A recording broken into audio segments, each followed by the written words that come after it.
on his destination to go to yet another cemetery, and we'll probably do a few other things.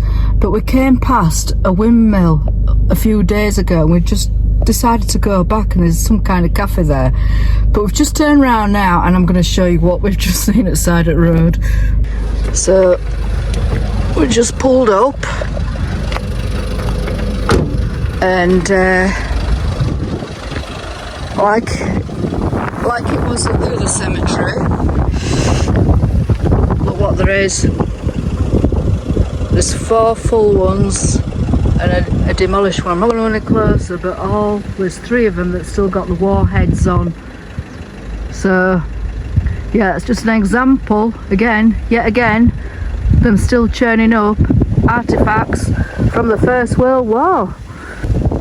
Yeah, they're still churning up these things, and 3 of them have not gone off. So if you see anything like this, do not go near them, do not touch them, don't pick them up, leave them where they are, because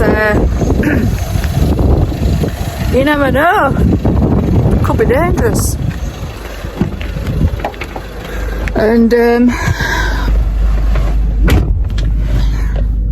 so yeah, they could be dangerous. I don't know if they've got damaged inside or not, but I believe what happens is some kind of special unit may come and pick them up. Do you? Well, that's why they put them on the side of the road, we believe, because they're there for collection. They just must do it all. I don't know whether they phone them periodically and say, we've got another pile there, or whether it's just a recognised place and they travel around and pick them up as they go around. It's a risky occupation, isn't it? It's a risky occupation. Do you know, I'd love to pick them up and take them home, but it's just, no, now look. Bad idea. It's asking for trouble. Anyway, shall we go on to this windmill cafe that we've found? There's a few more things there. Right, catch you in a bit. After Tynecott, we started taking some little back roads, and we passed a lovely renovated windmill, and it said it was Hill 25. And we also had these picnic tables, so we thought, oh, let's have a nice coffee here. So we doubled back round and went to have a look, and found out that actually it wasn't a coffee shop after all. It is, but only in the summer. And so what we realised, but we got involved with this chap called Jan, this lovely chap who showed us his fantastic remembrance art.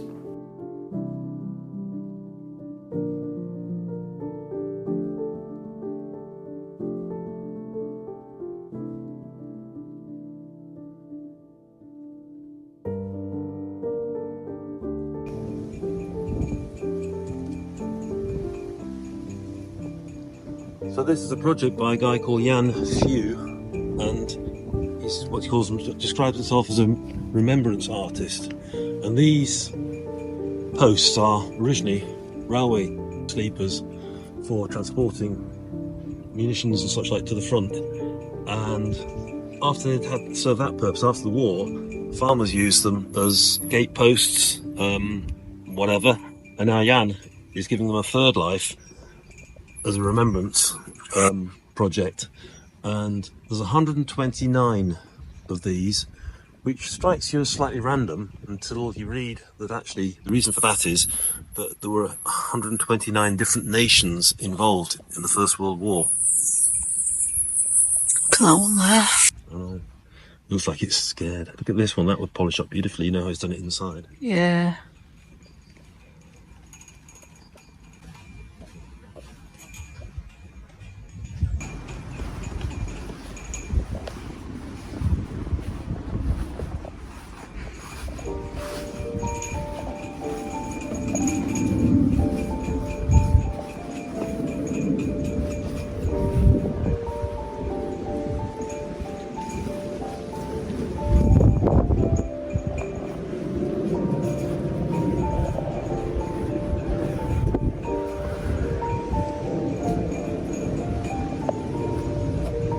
Jan also makes the other things, and we bought from him a poppy And this is made from some pieces of artillery, which we thought was beautiful.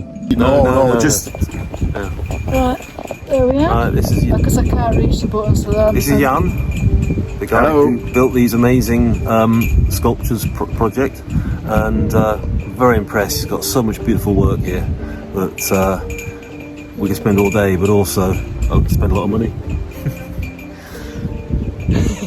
So we left that nice chap where he does all the nice artwork with the World War I artefacts, and we've made us way to Cement House Cemetery, where I've got another relative buried here.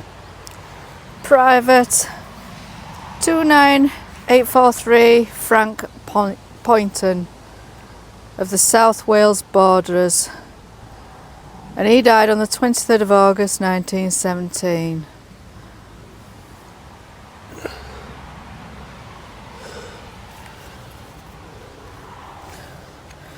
So I'm going to lay this poppy cross. The relation is he is actually a third cousin, 3 times removed. Now, to me it's still important because, as we've said before, everyone remembered, and he's still a relative. So I'm going to lay a poppy at his grave now, and the soil's quite soft, so just have a minute, don't you?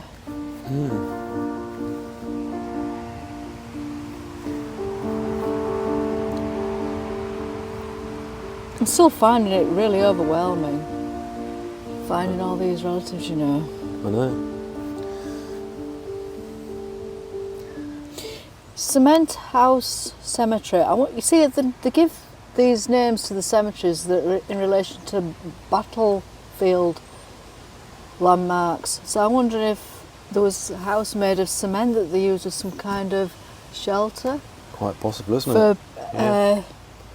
For you know, taking a rest and bathing and sleeping. You don't know, do you? When they're, you know, being transferred from... Well, Cement House, it could be a fortification, couldn't it? Yeah. Well, I just don't know. You don't know, do you? No.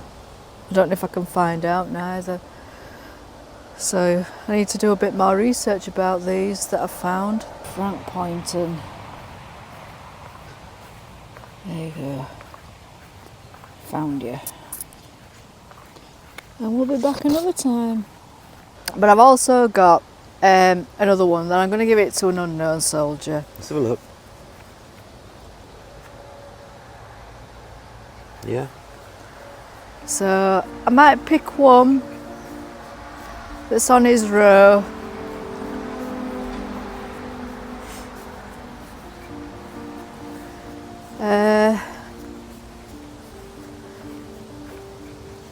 You just don't know who to pick. I'll pick this one. A soldier of the Great War, known unto God. And you see, it could be anybody, could be anyone. So I'm putting a poppy in now, poppy cross. Rest in peace. Thank you for your sacrifice.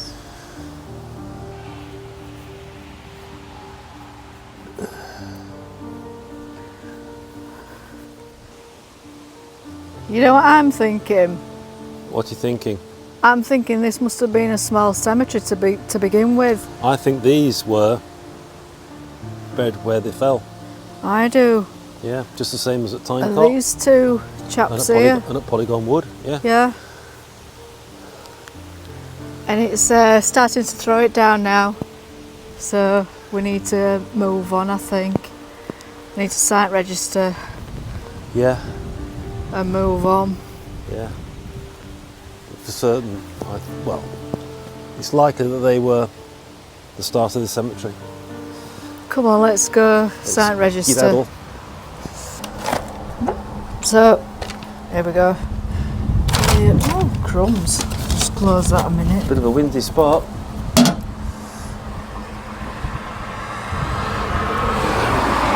Here we go. I've left a little note remembering Frank Poynton. There we go. Let's Put that back. Yep. Oh, the sun's come out now. That's it. It's just how it is. It's one of those days. Changeable.